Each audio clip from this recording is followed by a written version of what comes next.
Nina Anderson walked through the heart of the city, her every step embodying grace and confidence. At 34 years old and pregnant with her first child, she was in the prime of her life.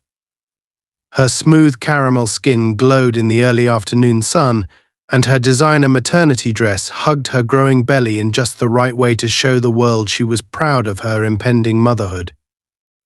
Today, she was heading to one of her favorite high-end boutiques to pick up a few things for the baby. The boutique, nestled in the upscale part of town, was a frequent stop for those who could afford the best. Nina belonged here, though not everyone in her life always understood that. Nina had worked hard to get where she was. As a successful architect who had designed some of the city's most iconic buildings, she had broken countless barriers along the way. She was not only respected but admired in her field, especially as one of the few black women to have achieved such prominence in a male-dominated industry. And she was proud of that. But no matter how many accolades she received, or how many million-dollar projects she completed, there were always those subtle reminders, the looks, the whispers that tried to remind her she didn't belong. Today was supposed to be different, though. Nina wasn't thinking about work or the microaggressions she faced in boardrooms filled with white men. Today was about the joy of preparing for her baby's arrival. She was due in just 2 months, and everything had to be perfect. Her husband, Marcus, a renowned surgeon, had insisted that she take time off from her demanding career to focus on the pregnancy, and after some hesitation, she had agreed. It felt strange not to be in the thick of things, solving design problems, but she knew Marcus was right. This was her time to relax, to enjoy these last precious months before life changed forever. As she approached the boutique, Nina caught sight of herself in the large windows. The reflection staring back at her was that of a woman in control.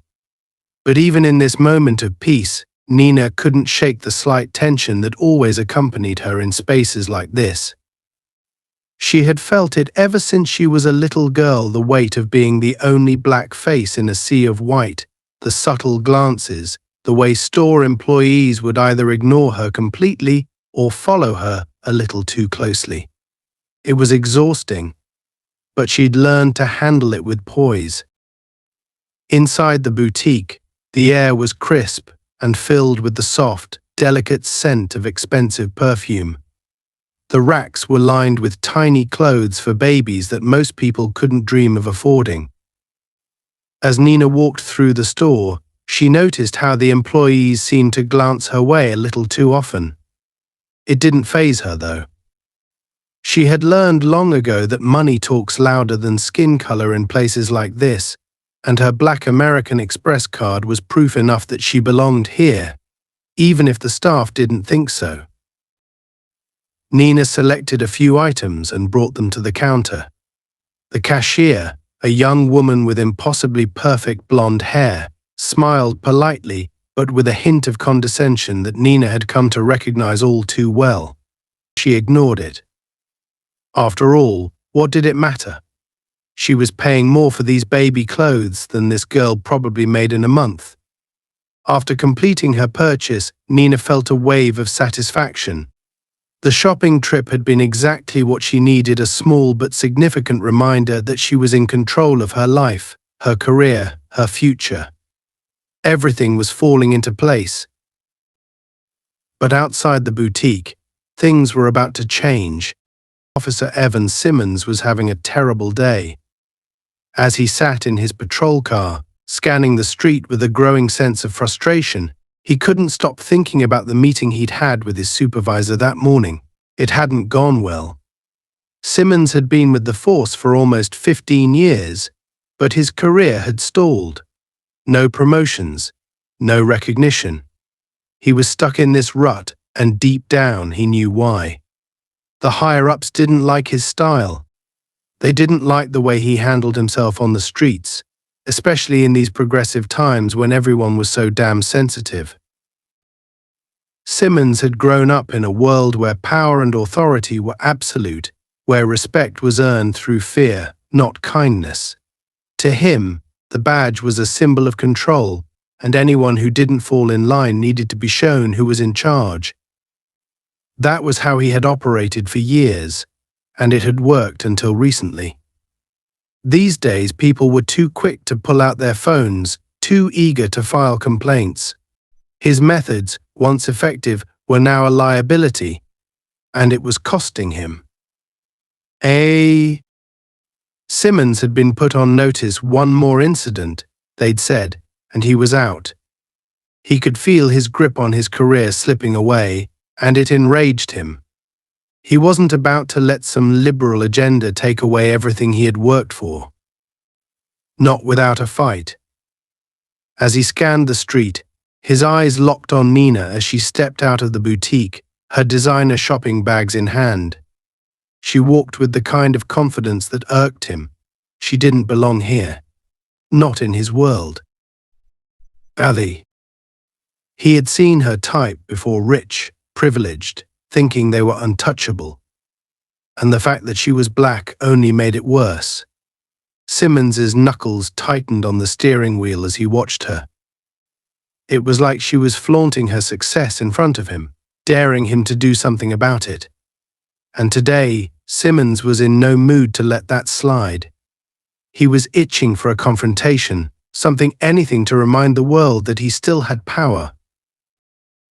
As Nina loaded her bags into her car, Simmons stepped out of his patrol vehicle and started walking toward her. He didn't have a plan, not really. He was acting on instinct, driven by anger and frustration. But in the back of his mind, he knew exactly how this was going to go down. He would stop her, question her, maybe intimidate her a little. It would be enough to remind her of her place, to make her feel just a little less in control. Nina didn't notice Simmons until he was almost at her side. "Excuse me, ma'am," he said, his voice laced with thinly veiled contempt. "Is everything okay here?" Nina looked up, startled but composed. "Yes, officer. Is there a problem?" Simmons gave her a once-over, his eyes narrowing as he took in her expensive clothes, her luxury car, and the designer bags. "Mind telling me what you're doing here?" he asked, his tone accusatory. It wasn't a question, it was a challenge. Nina's brow furrowed. "I'm shopping," she said, her voice calm but firm. "Is there a reason you're asking?" Simmons smirked. "Just making sure everything's on the up and up," he said. "You know, we've had some reports of suspicious activity in the area." Nina felt a surge of frustration. She had heard this before, too many times to count. Suspicious, she echoed. "Officer, I've done nothing wrong." "That remains to be seen," Simmons shot back. "I'm going to need to see some ID." Nina hesitated, the weight of the moment settling over her. She could feel the eyes of passers-by on them, the tension rising in the air. She knew she had done nothing wrong, but experience had taught her that sometimes that didn't matter. Slowly, she reached into her bag and handed him her driver's license. Simmons took it, his smirk growing as he examined it. He didn't need to see her ID. He already knew who she was, or at least who he thought she was. And in his mind, she didn't belong here. Not in his city, not in his world. "You think you're something special?" Simmons muttered under his breath, loud enough for Nina to hear. "Walking around like you own the place." Nina's heart pounded in her chest. She knew where this was headed, and it wasn't good. Nina's pulse quickened as Officer Simmons held onto her driver's license, his thumb rubbing the edge of the plastic, as if savoring his moment of control. She could feel the shift in the air. This wasn't just a routine stop. His posture, his smirk, the way his eyes darted over her like he was sizing her up, all screamed of something darker, something personal. He had no reason to stop her, and yet here they were, standing in the middle of the parking lot, with him playing the role of an accuser. Everything looks fine, officer, she said, trying to keep her voice calm, despite the rising tension in her chest. She didn't want this to escalate, but she could see where it was headed. She had been here before, though it never got easier. No matter how successful she was, no matter how much she tried to blend in, there was always someone who would look at her and see only her skin color. "Does it?" Simmons muttered, his eyes narrowing. He handed her back the ID but didn't move. He stood there, blocking her from getting into her car, like a wall of authority she couldn't break through.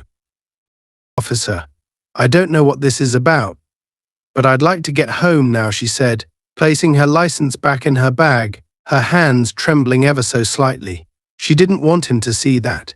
She didn't want him to know he was getting to her.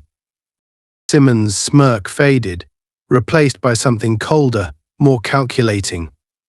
"You're in a nice part of town," he said, his voice low, as if he was sharing some sort of secret with her. "Nice car. Nice clothes. Don't see many people like you around here." Nina's stomach clenched at the implication. She had heard it before, the subtle, insidious suggestion that someone like her didn't belong in a place like this. Her mind raced. Was it worth pushing back? Did she have the energy today to stand her ground, or should she just let it slide, keep her head down, and get out of there as quickly as possible?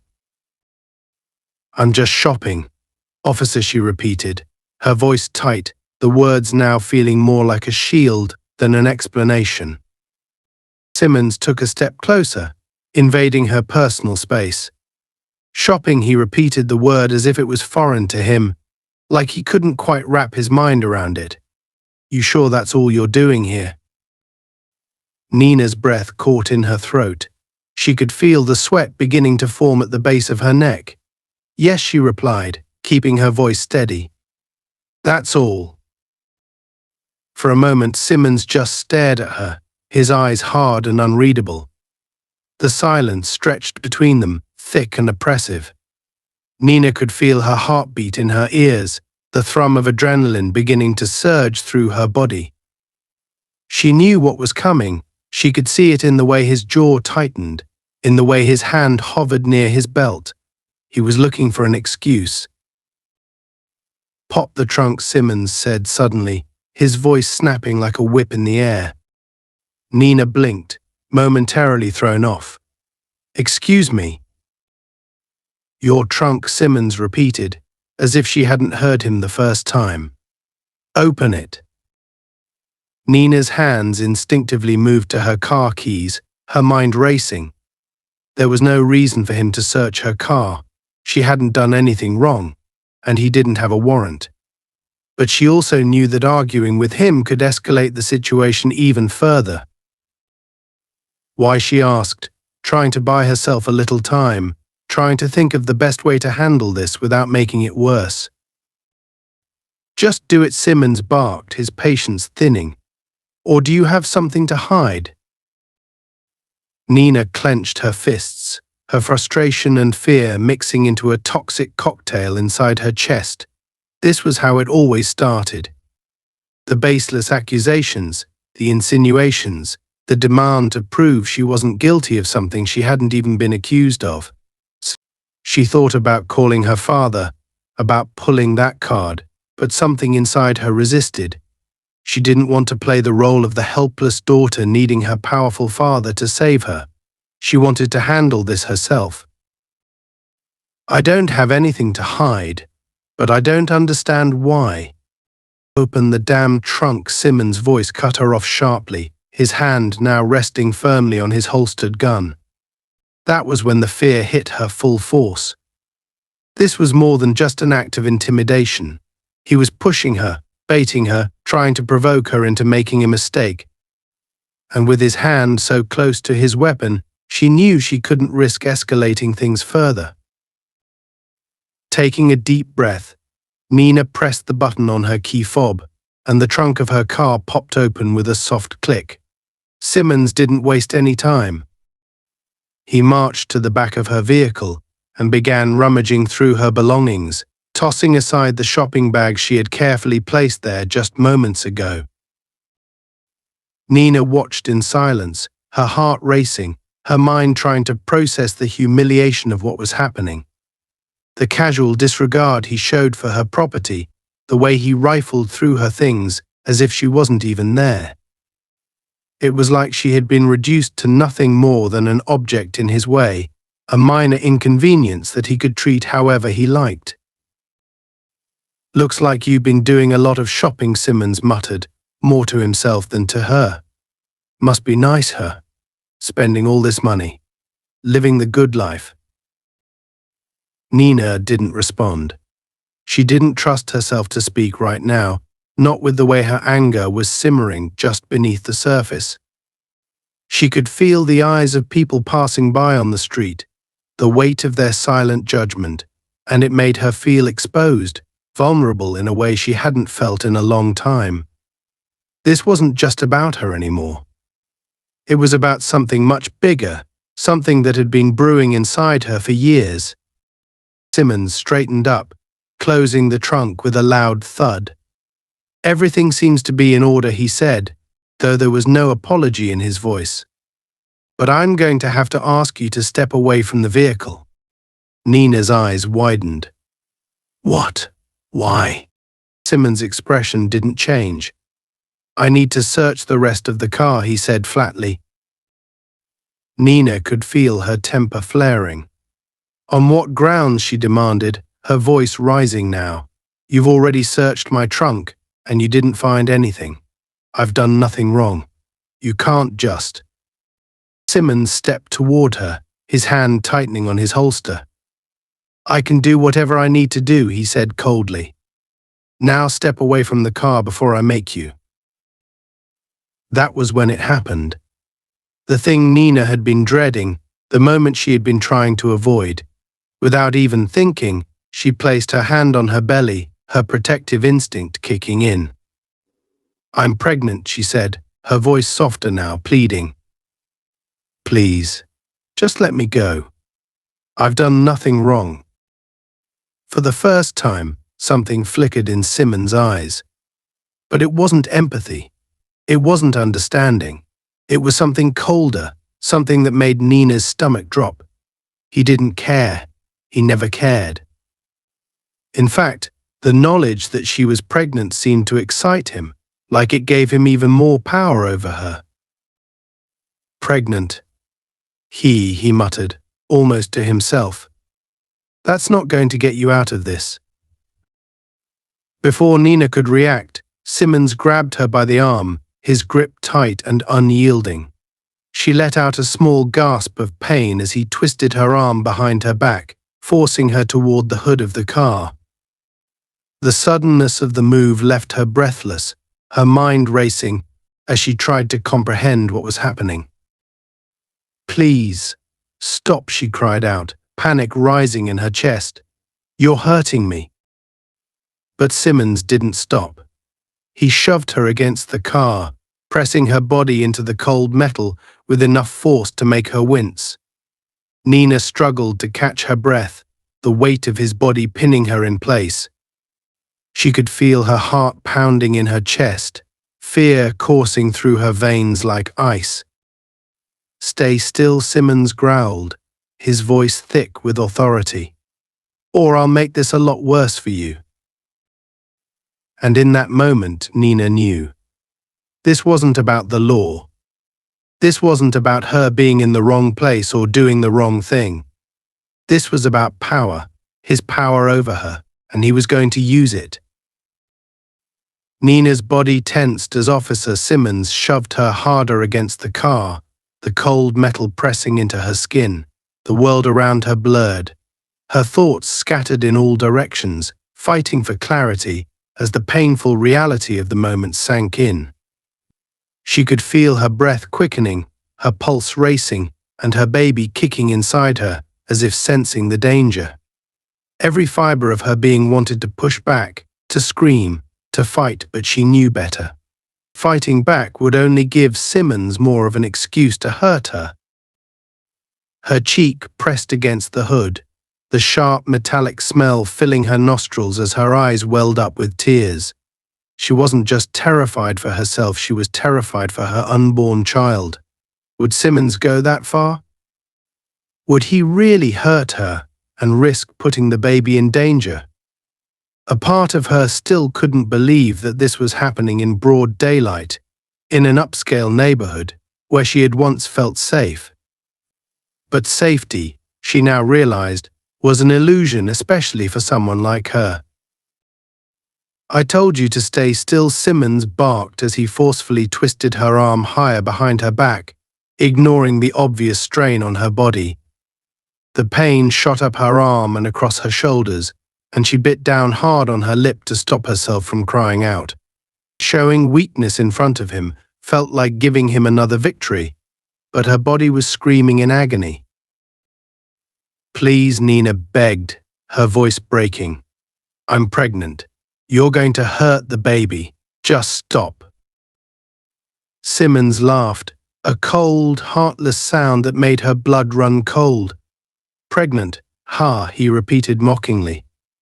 "And you think that gets you a free pass? You people always think you can talk your way out of everything, don't you?" The venom in his words was unmistakable now. This wasn't about her breaking any law, because she hadn't. It wasn't even about power anymore. This was personal for Simmons. He had made up his mind about her the moment he saw her, a successful black woman, driving a luxury car, shopping at a high-end boutique. It didn't matter that she had done nothing wrong. To him, she didn't belong here, and he was going to make sure she knew that. The crowd that had begun to gather earlier was growing, and she could feel the eyes of strangers on her, watching the brutal scene unfold. The street had become eerily quiet, the chatter and sounds of everyday life fading into the background as more people stopped to witness the escalating confrontation. Nina's face flushed with humiliation. She was a successful architect, a respected professional. She had designed buildings in this very city, and yet here she was, pinned down like a criminal, her dignity being stripped away in front of everyone. Simmons seemed to feed off the attention. He yanked her arm again, causing her to gasp in pain. "You think just because you've got money, you're untouchable," he spat, leaning in closer so that his voice was low and threatening, meant only for her. "That people like me are afraid to deal with people like you. Think again.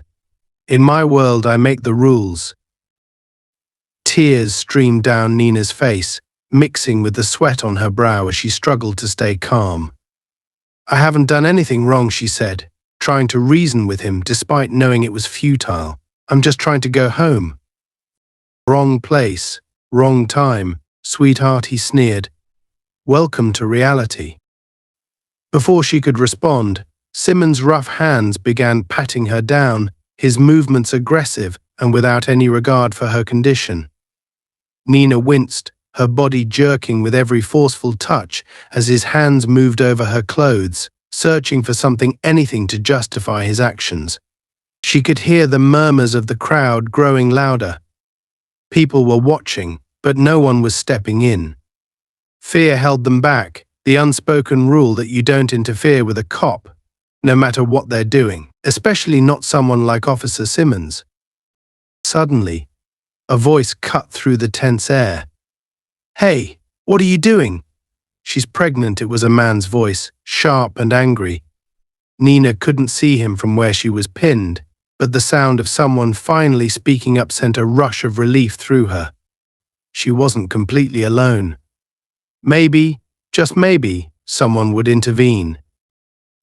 Simmons turned his head sharply, his eyes locking onto the man who had dared to challenge him.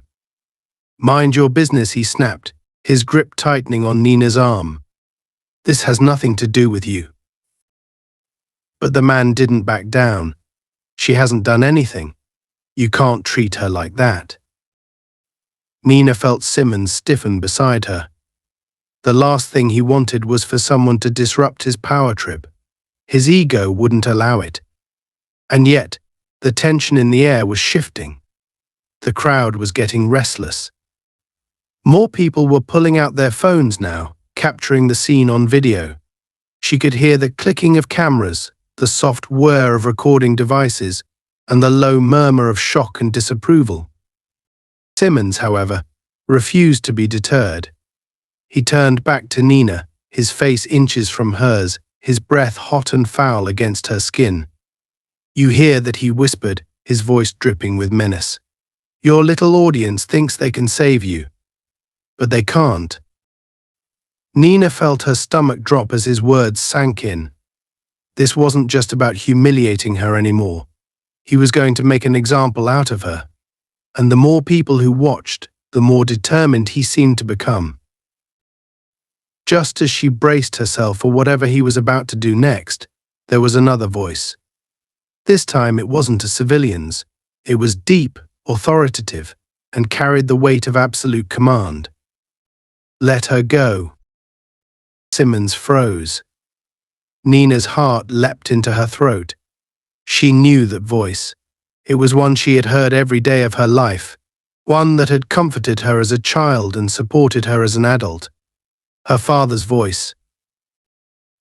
Hesitantly, Simmons turned his head, his grip on Nina's arm loosening slightly as he took in the scene behind him. There, standing tall in a dark tailored suit, his face etched with a fury that few people had ever seen, was Chief Harold Anderson, Nina's father, and the chief of police.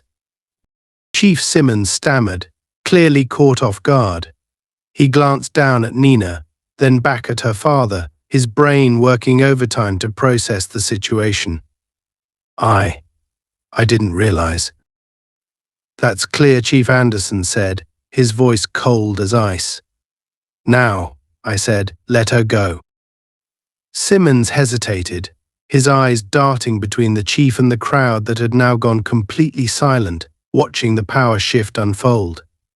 Slowly, reluctantly, he released his grip on Nina's arm, taking a step back, as if trying to distance himself from the disaster he had just created. Nina straightened up, her body trembling, her face still wet with tears. She locked eyes with her father, a mixture of relief and shame coursing through her. This was not how she had wanted him to see her. She had wanted to handle it on her own, to prove that she didn't need anyone to come to her rescue. But the truth was, she had never been more grateful to see him in her life. Without a word, Chief Anderson stepped forward, his eyes never leaving Simmons. The officer seemed to shrink under the weight of the chief's gaze, his earlier bravado crumbling into dust. He had no idea who Nina was, but now that he did, it was clear he knew just how badly he had messed up. "Chief, I swear, I didn't know she was your daughter," Simmons began, his voice faltering as the reality of the situation began to dawn on him. I thought she was." "You thought she was what?" Chief Anderson interrupted, his tone laced with barely controlled rage. "A threat? A criminal? Someone who didn't belong here?" Simmons opened his mouth to respond, but no words came out. He could see his career dissolving right in front of him. He had been walking on thin ice for months, and now he had just fallen through, headfirst. "She's pregnant," Chief Anderson continued, his voice rising slightly as the anger in his chest swelled. "And you, knowing that, chose to treat her like this." "Chief, Shut up," Anderson snapped, cutting him off again. "You don't get to talk right now." Simmons fell silent, his face pale, his hands trembling slightly at his sides. Nina could see the fear creeping into his eyes now, the realization that everything he had built, everything he had taken for granted, was about to be ripped away from him. The chief took a step closer to Simmons, his voice dropping to a dangerous whisper.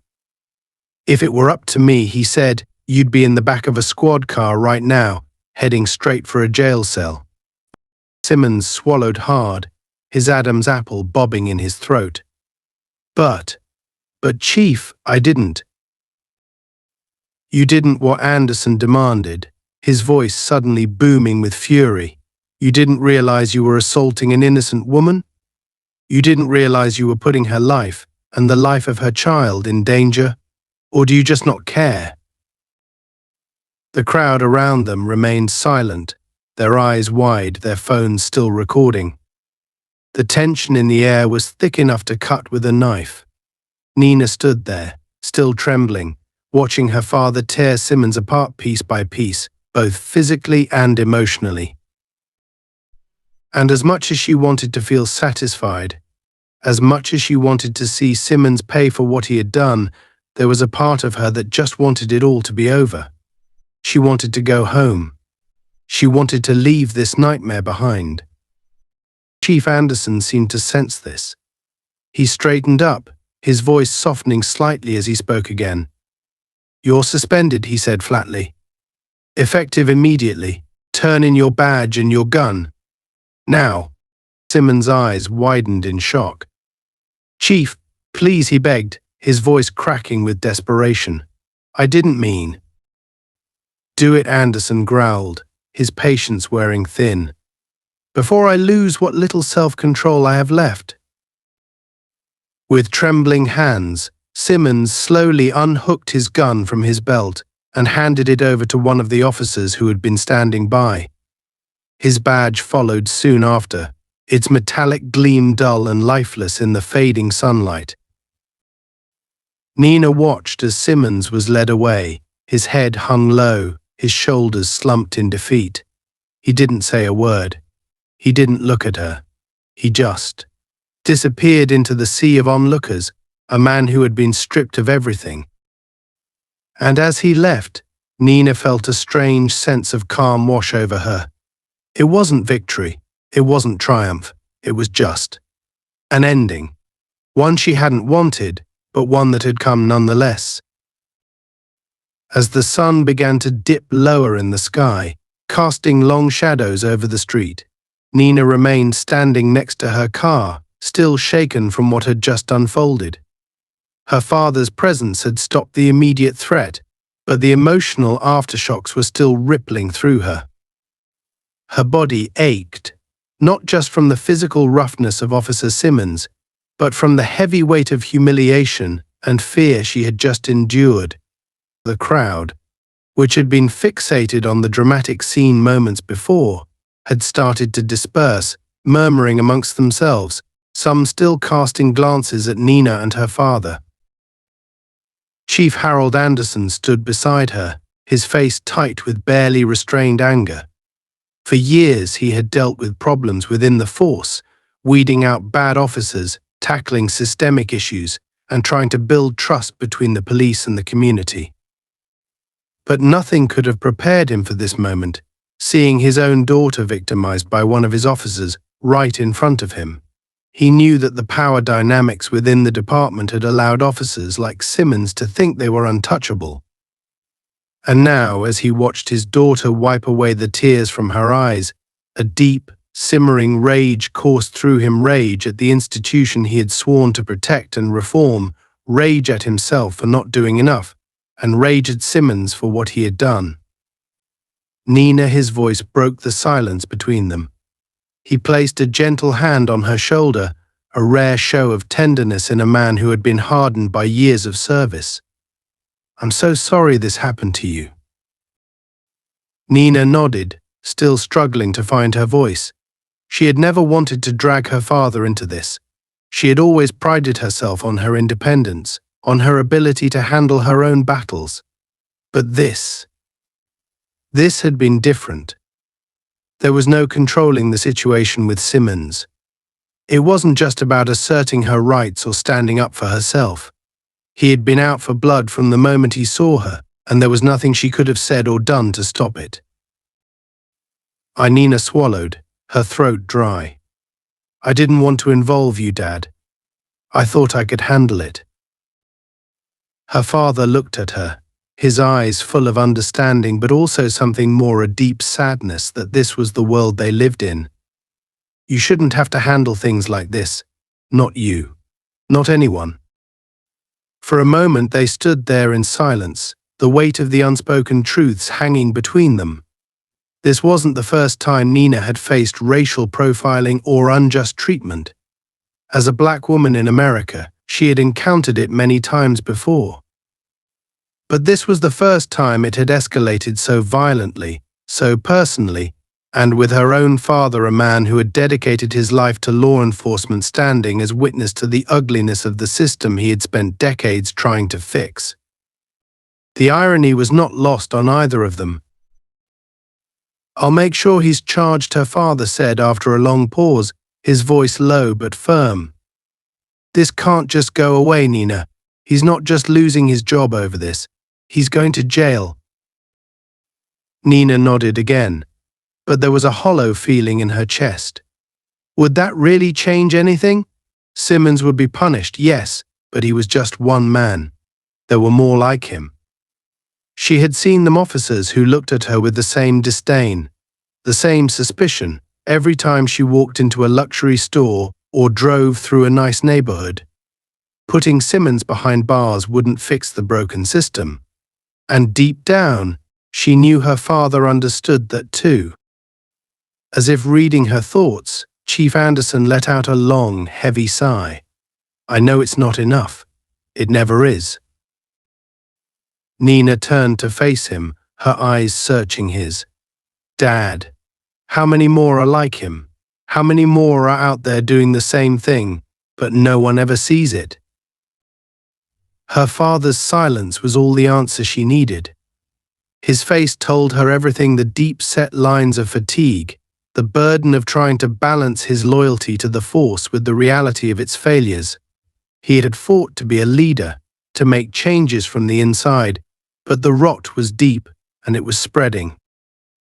"I've spent my entire career trying to fix this," he finally said, his voice thick with frustration. "But I don't know if I ever can." Nina wanted to say something, to offer some words of comfort, but she couldn't. She didn't have the answers either. Instead, she reached out and took her father's hand, squeezing it gently. It was a gesture of solidarity, of understanding. They were both trapped in a system that, despite their best efforts, seemed determined to perpetuate its own injustices. A moment later, another patrol car pulled up. Officer Rebecca Lawson, one of her father's most trusted colleagues, stepped out. Her expression was one of concern as she approached them. She glanced at Nina, then at Chief Anderson, reading the tense atmosphere immediately. "Chief, we've got Simmons in custody," Lawson said, her voice quiet but firm. "He's been booked, and the charges are being filed as we speak." Chief Anderson gave a brief nod. "Good. Keep him isolated. I don't want him talking to anyone."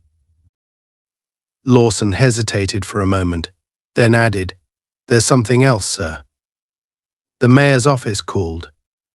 They've been getting word of what happened here. People are already starting to talk."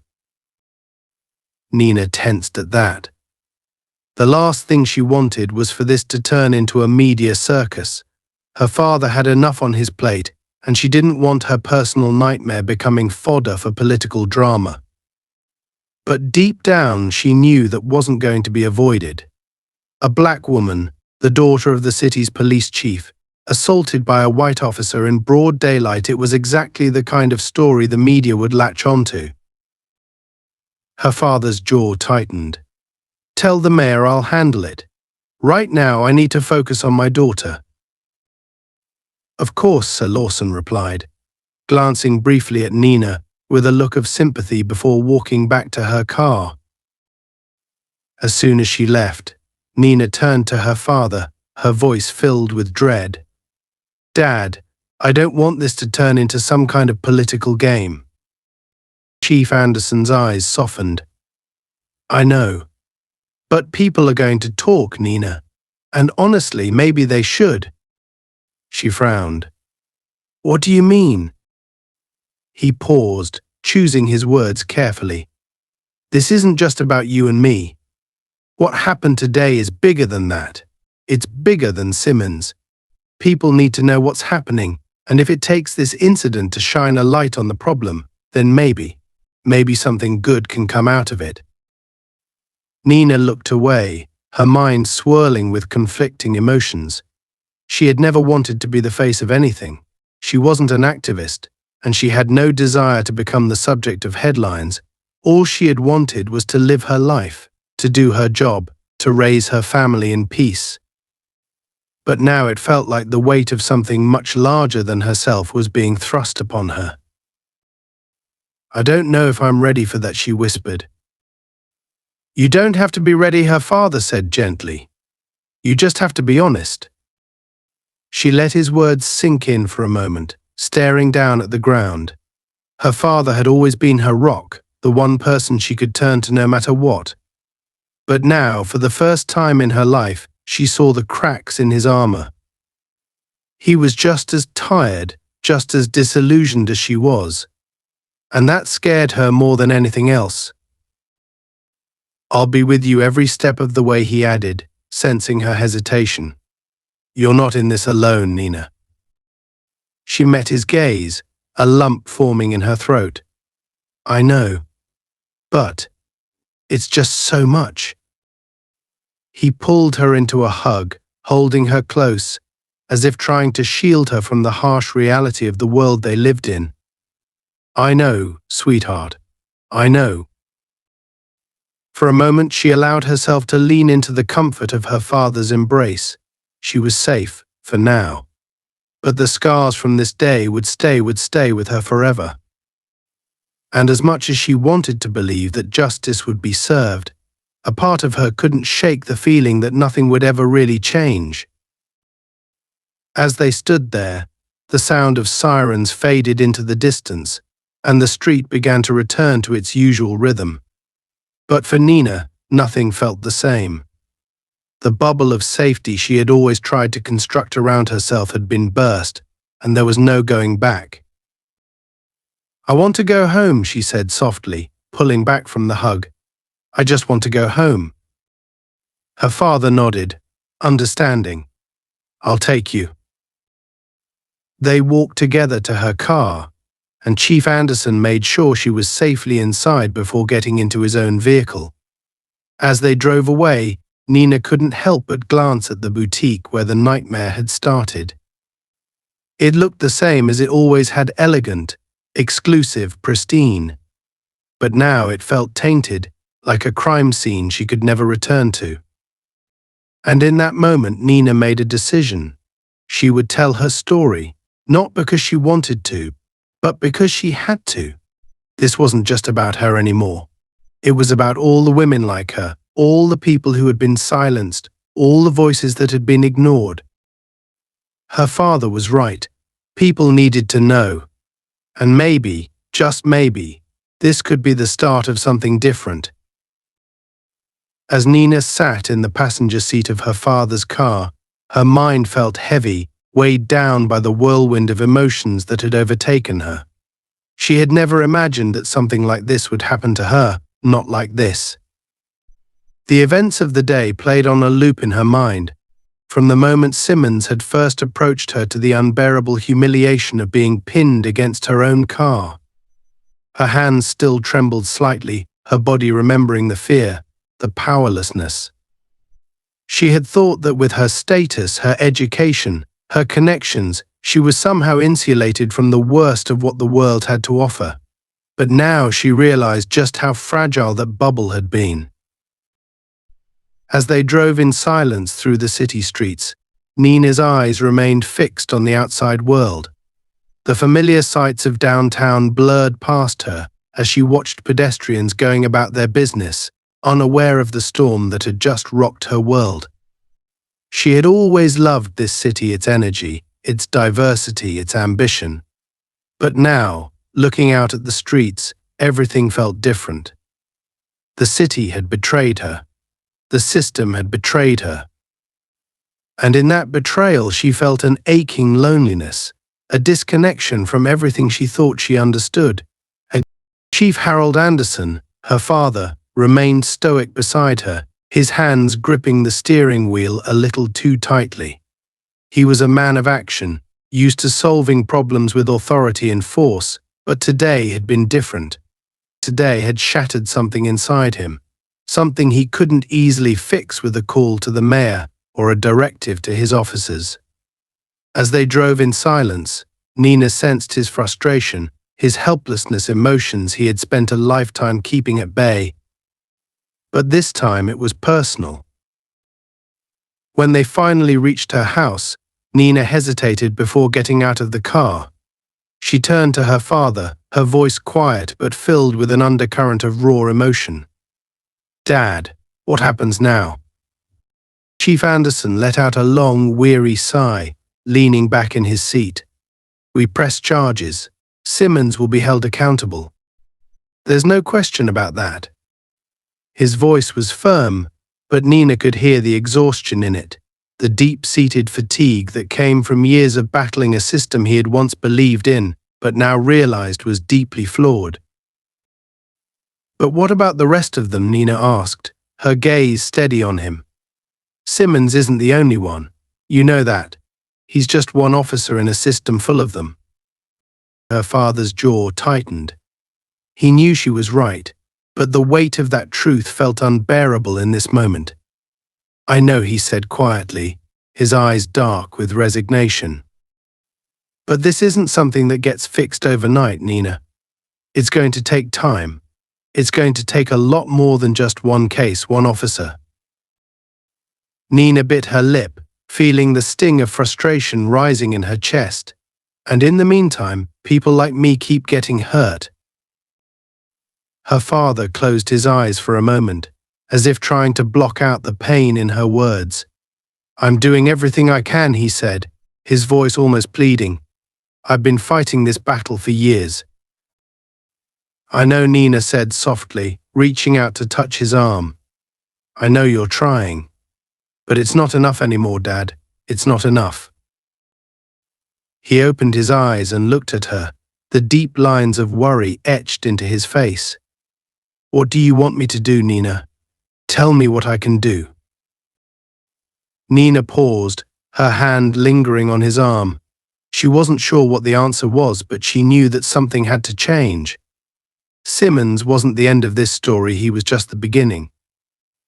And if they didn't push harder, if they didn't fight for something more than just a single conviction, then all of this would be for nothing. "I don't know," she admitted, her voice barely above a whisper. "But we can't just keep pretending that it's going to fix itself." Her father nodded slowly, his gaze dropping to his hands. "You're right," he said after a long silence. "You're absolutely right." They sat there for a moment longer, the air between them heavy with unspoken truths. Finally, Chief Anderson reached over and opened his car door. "Let's go inside. We can talk more about this." But before they could leave the car, the faint sound of a phone ringing interrupted them. Chief Anderson frowned, pulling out his cell from his pocket.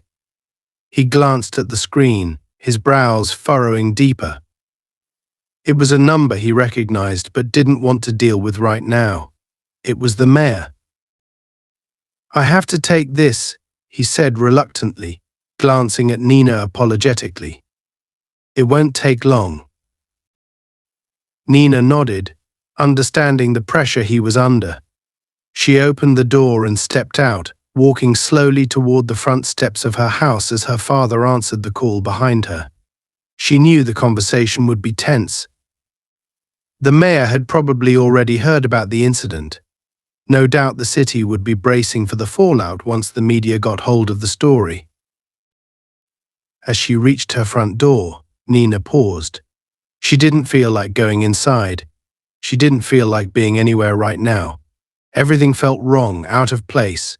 She needed air, space, a moment to clear her mind. She turned back to her father's car, where he was still talking on the phone, his expression tight with frustration. She could hear bits and pieces of the conversation, the mayor's voice on the other end, sounding both concerned and panicked, asking questions about what had happened, about what Chief Anderson was planning to do about it. Nina leaned against the railing of the porch, trying to push the noise out of her mind. She didn't want to think about politics or city dynamics. She didn't want to think about how this incident might be spun by those in power. All she wanted was to forget, to move on. But deep down, she knew that wasn't going to happen. Not after today. Suddenly, her phone buzzed in her pocket. She pulled it out, her stomach twisting when she saw the notification. It was a text from one of her friends, accompanied by a video link. The message read, "Nina, is this you?" Her heart dropped as she clicked the link. The video was blurry at first, but it didn't take long for her to recognize the scene. It was footage of her, pinned against her car by Simmons, his hand gripping her arm as he searched her belongings. The person filming had caught nearly everything: the aggression, the humiliation, the sheer brutality of it all.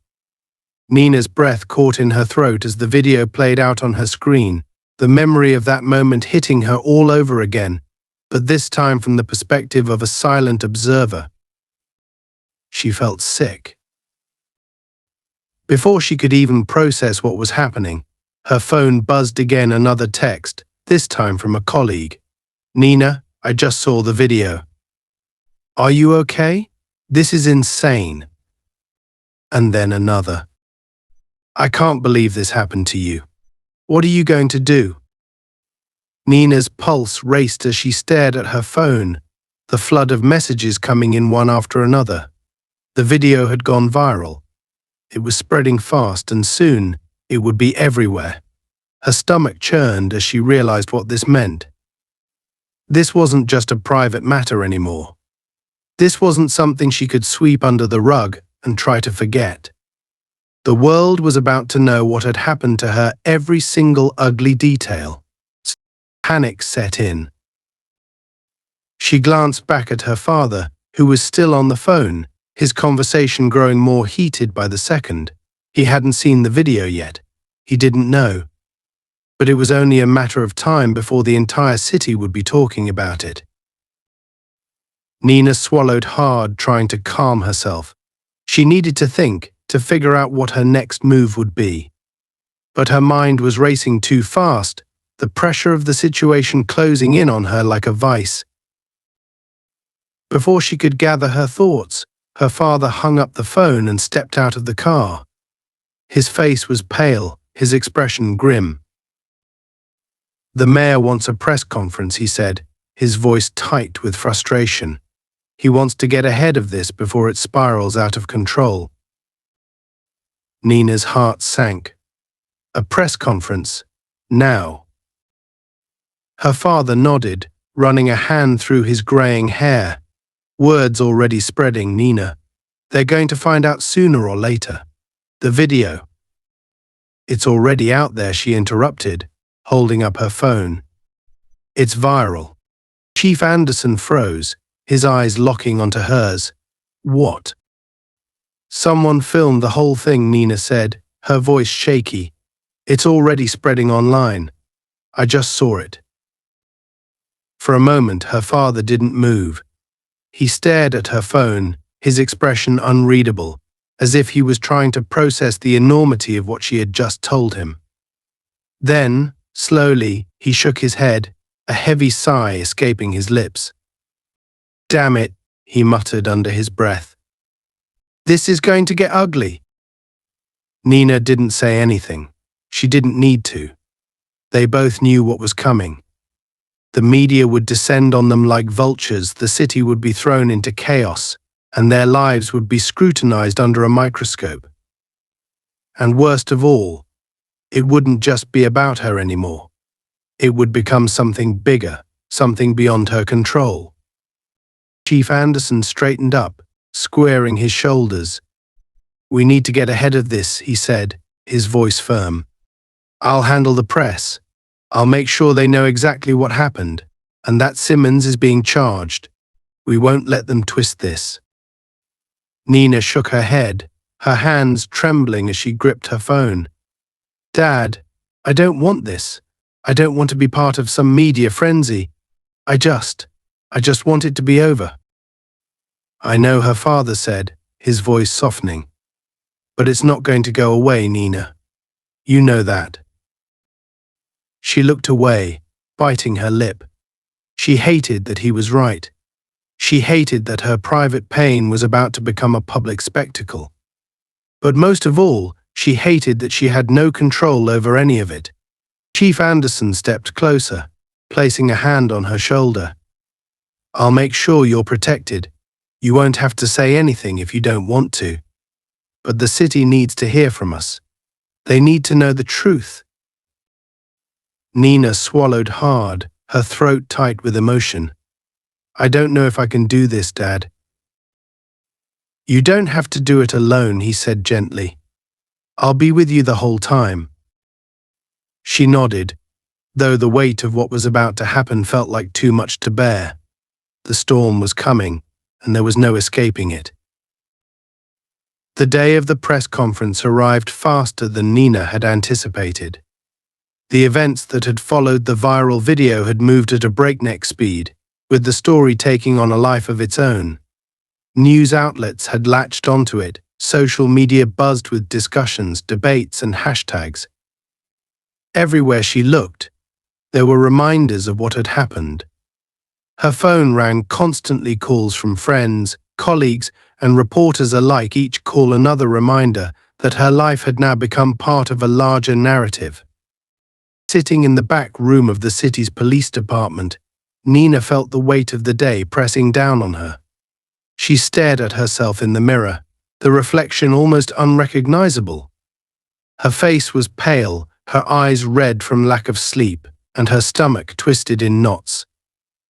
She had spent the past 2 nights barely able to rest, thoughts of the press conference, the inevitable public scrutiny, and the memory of Simmons' hands on her arm haunting her every time she closed her eyes. Her father had arranged everything, trying to keep her shielded as much as possible from the media frenzy. He had kept his word she wouldn't have to speak if she didn't want to. But that didn't stop the pressure from mounting. The world outside these walls was waiting. They were waiting to see what she would say, waiting to hear her side of the story. And whether she liked it or not, her silence would speak just as loudly as her words. The door creaked open, and Chief Anderson stepped inside, his face etched with worry. He was dressed in his full uniform, the insignia on his chest gleaming under the fluorescent lights. His normally commanding presence seemed diminished today, weighed down by the gravity of what they were about to face. "You ready?" he asked quietly, though he knew the answer. How could anyone be ready for something like this? Nina took a deep breath, forcing herself to meet his eyes in the mirror. "As ready as I'll ever be." Her father gave a small, sad smile. He had seen her grow from a child into a strong, successful woman, someone who had overcome countless obstacles. But this seeing his daughter caught in the crosshairs of such an ugly and public ordeal had shaken him in a way few things had. This wasn't just about justice anymore. It was personal. "We can still adjust the plan," he offered gently. "If you don't want to say anything, I'll handle it all. You don't have to stand in front of them." Nina appreciated the offer, but she shook her head. "No, I need to do this, Dad. I can't hide from it." He nodded, respecting her decision. "I'll be right beside you." Together, they walked out of the room and into the corridor that led to the press briefing. As they approached the double doors, the low hum of voices became louder, the sound of reporters and cameras preparing to capture every moment. Nina's stomach churned, but she steadied herself. She had faced challenges before, though none quite like this. As they stepped out onto the small stage, the room filled with the sudden clicking of cameras, flashes of light illuminating the space in a disorienting rhythm. A sea of reporters, all armed with notepads, cameras and microphones, waited eagerly for the story that had gripped the city to unfold before their eyes. Chief Anderson stepped up to the podium first. His voice was calm but commanding, honed by years of public speaking and leadership. "Good afternoon. Thank you all for being here today." He paused, his gaze sweeping over the room, taking in the faces of the press and the city officials seated in the front row. "Before we begin, I'd like to make one thing clear. What happened to my daughter, Nina Anderson, was an egregious violation of her rights and her dignity. Officer Evan Simmons' actions were not only unacceptable, they were criminal. He has been suspended from the force and is currently under investigation for assault and misconduct."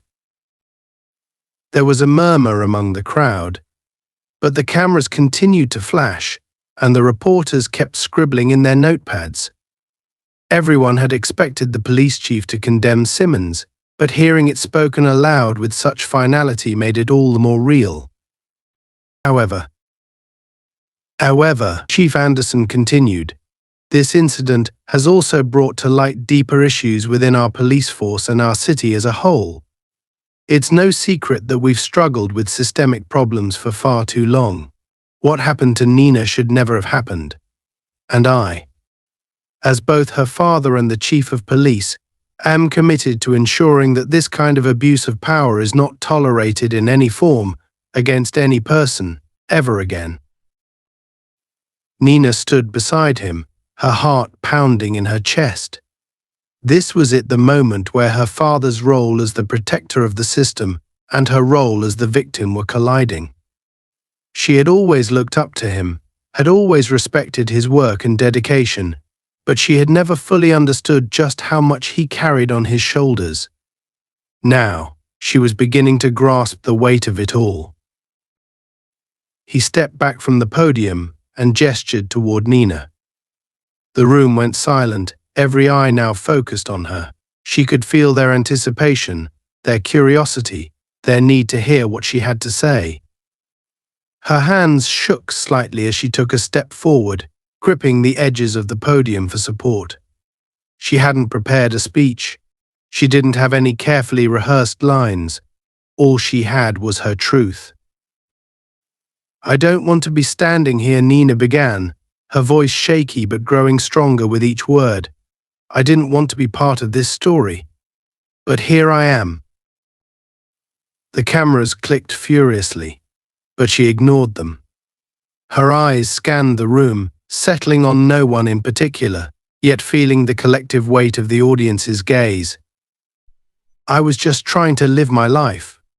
I went shopping, like any normal person would. I wasn't doing anything wrong.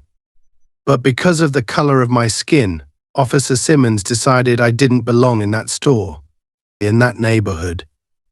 And he used his power to make me feel small. He used his authority to hurt me, to humiliate me, to strip me of my dignity." Her voice cracked on the last word, but she pressed on, refusing to let the emotion choke her. "What happened to me isn't unique. It happens to people of color every day, maybe not always as extreme as what I went through, but the constant questioning of our worth, our presence, our right to exist in certain spaces, it's something we live with every single day." Nina took a deep breath, feeling the tears begin to well up in her eyes, but I refused to be silent about it anymore.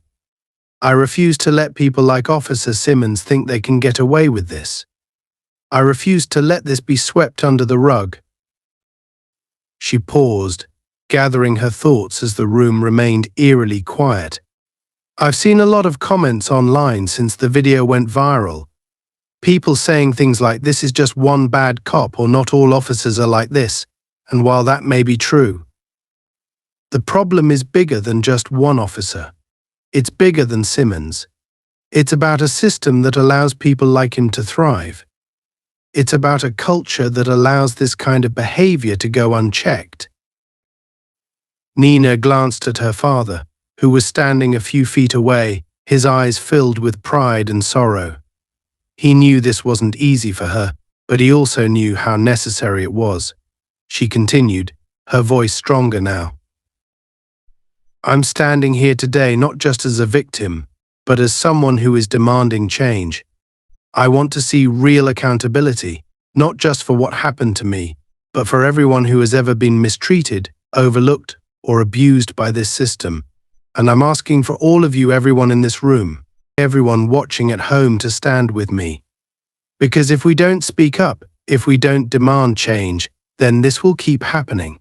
And I refuse to let that be my legacy. For a moment, the room was completely silent, as if the air had been sucked out of it. Nina could feel the weight of her words hanging in the space between her and the crowd. And then, slowly, the applause began, soft at first, but growing louder and more insistent with each passing second. The reporters put down their pens, some even standing up as the applause swelled. It wasn't a raucous cheer, but a solemn acknowledgement of the power of her words, the rawness of her experience, and the importance of her message. Nina stepped back from the podium, her heart still racing but her mind finally at ease. She had said what she needed to say. She had stood up for herself, for her community, and for all the people who had been silenced for too long. Her father came up beside her, placing a hand on her shoulder. "You did good," he whispered.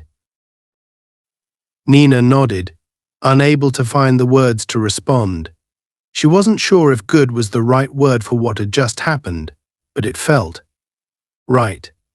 This wasn't over. There was still so much work to be done, but for the first time in days, she felt like she was in control of her own story again. As the press conference came to a close and the cameras finally stopped flashing, Nina and her father walked off the stage together, side by side. The road ahead would be long, and it would be filled with challenges, legal battles, media scrutiny, public debates, but for the first time in a long time, Nina felt ready to face it all. She had a voice, and she was going to use it. The aftermath of the press conference brought a wave of change that neither Nina nor her father could have fully anticipated. The public response had been overwhelming. Her speech, raw and full of emotion, had resonated with people across the city and beyond.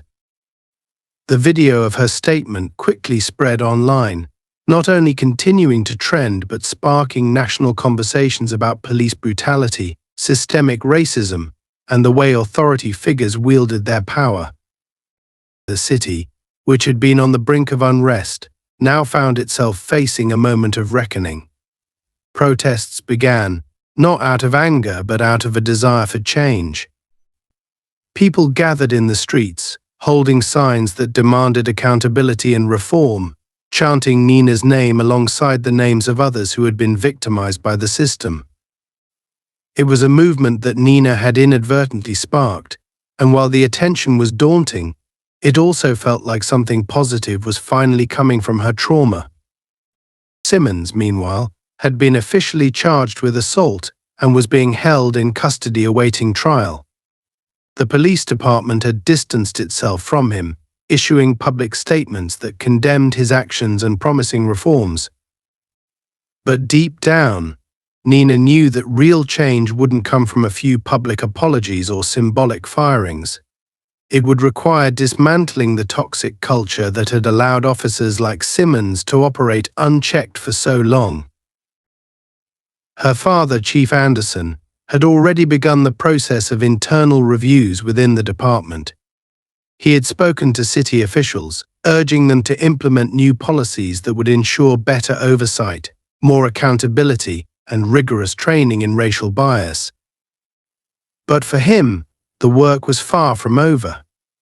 The weight of the last few days hung heavy on him, the pressure of trying to fix a broken system while also grappling with his own role in it. At home, Nina tried to settle back into her normal routine, but the world around her had shifted. She couldn't escape the calls from activists, journalists, and politicians asking for her to take on a larger role in the fight for justice. Every day, her inbox was flooded with messages of support, but also with requests for interviews, speaking engagements, and even offers to collaborate on legislation. The attention was overwhelming, and all she really wanted was to return to some semblance of peace. She had spent her life building a career as an architect, not as an activist. But now the lines between the two were blurred. One evening, as she sat in her living room, staring out the window, her father walked in, his face tired but resolute. He had been working late, as usual, trying to navigate the fallout from the press conference and the growing calls for police reform. "You okay?" he asked, sitting down beside her. Nina nodded, though her heart was heavy. I didn't expect all of this." Her father sighed, rubbing his temples. "Neither did I," he looked at her, his expression softening. "But I'm proud of you. You stood up for yourself, for all of us. And people are listening, Nina. That's more than most of us have been able to accomplish in years." She smiled weakly. "I didn't want to be the face of this, Dad. I'm not an activist." "You don't have to be," he said gently. "But you've been given a platform now, and that's powerful. You have the chance to make a real difference." Nina looked down at her hands, feeling the weight of his words. She knew he was right. She had been thrust into the spotlight, and while it was uncomfortable, she couldn't ignore the responsibility that came with it. People were looking to her for leadership, for strength. And as much as she wanted to retreat back into her quiet life, she also knew that she couldn't turn her back on what had happened. "I just don't know where to start," she admitted, her voice small. Her father leaned back, looking thoughtful. "Start with what you care about the most. Use your voice to push for the changes you believe in. The rest will follow." She nodded, feeling a flicker of determination rise within her. Maybe she wasn't an activist in the traditional sense, but she could still fight for what was right. And if her voice could help bring about real, lasting change, then maybe this painful experience would have some meaning. The next few days were a blur of meetings, conversations, and planning. With her father's support, Nina began working with community leaders and advocacy groups to draft proposals for police reform. She met with lawmakers, sharing her story and using her platform to amplify the voices of others who had been silenced for too long.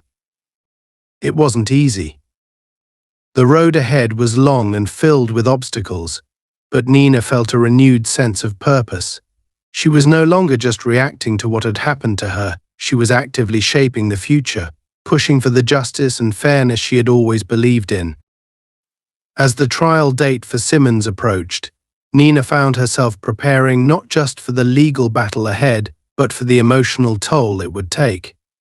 Facing him again in court would be difficult, but she knew that it was necessary. Justice had to be served, not just for her, but for everyone who had been wronged by people like him. The night before the trial, Nina sat at her kitchen table, going over her notes and preparing her testimony. Her father joined her, offering quiet words of encouragement. The support he had shown her throughout the ordeal had been unwavering, and she knew that without him, she might not have made it this far. "You ready for tomorrow?" he asked softly, sitting down across from her. Nina looked up, her eyes meeting his. "I think so. It's going to be hard, but I need to do this." Her father nodded, his expression filled with pride. "You've come a long way, Nina. No matter what happens tomorrow, you've already made a difference. Don't forget that." She smiled, feeling a warmth spread through her chest. "Thanks, Dad. I want to see this through." "And you will," he said, his voice filled with quiet certainty. "We both will." The next morning, as she stood outside the courthouse, flanked by her father and her legal team, Nina felt a sense of calm wash over her. The media presence was overwhelming, the cameras flashing, the reporters shouting questions, but she no longer felt afraid. She was ready. As she stepped inside, she knew that whatever the outcome, this was just the beginning. The fight for justice was far from over, but she was no longer standing on the sidelines. She was in the thick of it, and she was ready to see it through no matter how long it took.